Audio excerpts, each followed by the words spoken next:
Welcome everyone, I'm Pat Mitchell, and in today's video, I'm going to be continuing on in our How to Day Trade series. And tonight we're going to be talking about the art of stopping out. So I'm going to give you two examples in two situations where you would normally stop out in a trade.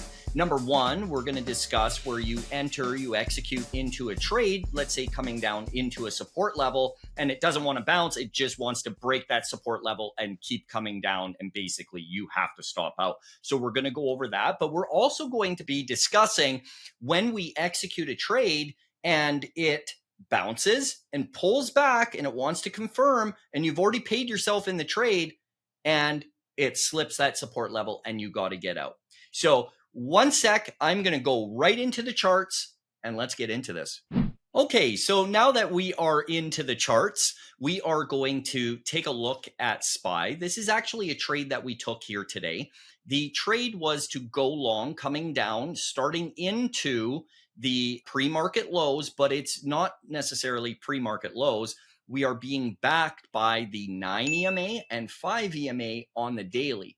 Now, you're going to see that it broke this level just barely, but we need to put a stop level on this. Now, this one worked absolutely flawlessly, but we're still going to use it as an example. So I'm going to zoom in on the chart, the part of the chart that we were working, and then I'm going to put a stop level just to use as an example in these two situations.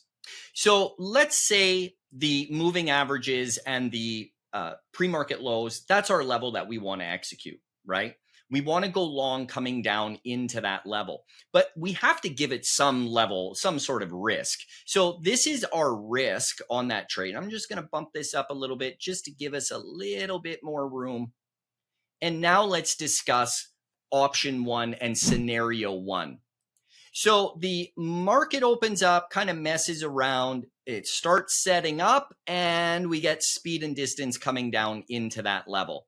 Now, obviously it wanted to come up, and it banged right off that level, but we're going to talk about when it comes all the way down.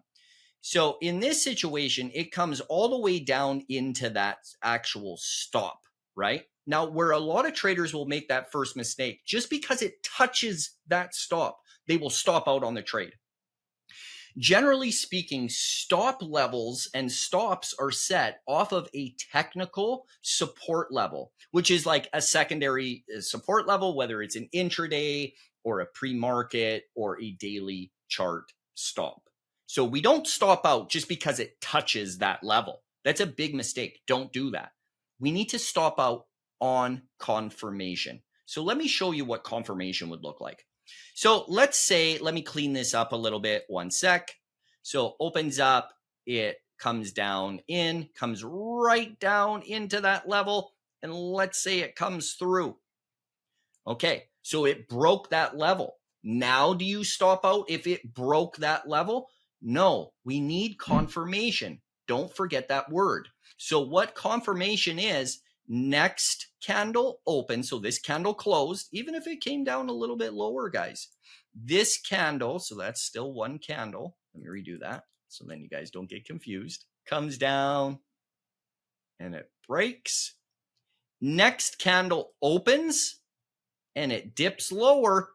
You still don't stop out. It hasn't confirmed. That candle isn't closed yet, guys. I know it can be difficult. I know it can be uncomfortable. Don't do it. It's a big mistake. And then it comes back up and that candle closes here, let's say. Good thing you didn't stop out. And I'm going to tell you why. So what happens in these situations and why it generally will break these support levels, your stop level? Remember the whole, and I'm sure you've heard this 1,000 times, they can see your stops, don't set a hard stop. Well, that's right and that's wrong, and it's true and it's false all in the same time. And what happens there, if you have a proper technical stop based off of technicals, they know, like institutions and market makers, they're well aware where retail traders will set their stops. They will set it based off of technicals, but they set it right at that level. So that's generally why those support levels crack a little bit. Same with this. That's why this cracked a little bit here. Same thing. So if this was your stop and it came down and broke, you would have missed out on all of this. And that's generally what happens. It'll break that support level, come down that little bit further, and then come rocketing back up because they see all of those stops set. They'll see it, they'll break it, scoop up all of that volume from all of those technical stops, and the institutions and market makers will buy that right back up. It provides liquidity. That's how the stock market works, ladies and gentlemen. So that's why you don't stop out just because it breaks. You want and need confirmation. And I'm going to clean this up and we're going to zoom in on this area right here. Okay, just so then it's really, really clear. So then you guys understand what confirmation looks like. So I'm just going to zoom in so then I'm going to draw something. So inside of this circle is like a really zoomed in area of what I just drew. So we have our stop level. So that's our stop. And now let's show you the action. So it comes down into that stop level and it breaks that little bit further. Remember, it closed at lows. Next candle opens, dips down a little bit, right? So it does this, and then it starts coming up and it closes right there. Now, remember, it's not going to look like this at the end. And when it closes, what it's going to look like is a wick. And that's why you don't stop out until it confirms. So let me show you where you would stop out. Okay. So we're going to do it zoomed in just like this. So this is scenario one where you stay in the trade. So a big check mark, you want to stay in the trade. And now let's go over where you would actually stop out. So same scenario. Comes down, closes, first candle closes below on the initial break. Next candle opens, takes a pop up, right? Tests that resistance area most likely, and then comes down and it closes here. Okay, you got to get out. You got to stop out, guys. Why? Because it just confirmed weakness. And I'm going to fill you in. This is a nice little tip for you guys, a free tip for you. There's two levels of confirmation on this. Not only did it close lower than the previous candle after a break of a level, but what did it do here? It just proved weakness. There's a reason why I said, and I want to draw that again and walk you through what I said because it's really, really important. So let's redraw that stop. So next candle opens and it pops. And it comes up and it bumps its head into that resistance level. You'll see that all the time. It's retesting. It is trying to prove whether it is strong or weak. There would generally be volume sitting there, okay? Because this is where most people would set their stop. So if they didn't set a hard stop, and this is the mentality and the mindset and the psychology behind this, if they didn't set that hard stop, but they wanted to stop out on that break, they're going to take that gimme and they're going to get out there. So it drops it right back down and then closes lower because it's simply weak and it is going to drive lower. So there's two levels of confirmation there. The first head bump, the retest of that level, and then it closing lower than the previous candle. Okay. So that's scenario one. And before we end scenario one, I want to go back and take a look at the chart here because there's quite a few examples of confirmation and not confirming, no confirmation. So I'm going to zoom right into about the first hour or so, first half an hour, because there's quite a few examples. So you see this. So we have 1 and 2 examples. Now, a lot of traders, when they go short here, let's say there's a level there for whatever reason they wanted to go short, and it comes up and it breaks that level. They're going to want to stop out there just because it broke. Do you see how the next candle opens and dips down? That will happen more often than not. This is why you do not stop out just because it simply broke that level by a little bit. You need confirmation. Same with here. Right there. It breaks above, but there's no confirmation. Same with here, guys. Right here. What kept me in the trade comes down into that level. Next candle opens, dips down. So it looks real scary, right? But what did it do? It ended up closing higher than the previous candle. do not stop out and you stay in that trade. And when you do that, you get big trades like this. On that trade alone, and it wasn't even a lot of size. Now, remember, I don't want you guys, number one, to get freaked out because of the price point here on SPY, $600 stock. We're not trading the stock. You don't need a massive account to do what we do. And don't get freaked out because we trade options. We do not trade options in the regular way. That's why I'm talking about the stock chart on entering. We day trade options there's no Greeks involved. There's none of that nonsense. It is simply, if you know how to trade stock, you will be able to trade my strategy at Trick Trades with options. It's very easy. You need very low starting requirement capital. You're good to go. So I just wanted to clear that up. So I locked in $4,867 just on this trade, on a beautiful trade, right? So that's what's possible and when you do not stop out improperly. Okay. So that's scenario one. And as promised, I said I was going to give you two scenarios. So now I want to pull in a previous trade that I took a while ago. And let's go over this because this is really interesting. Now, what happened in this trade is this.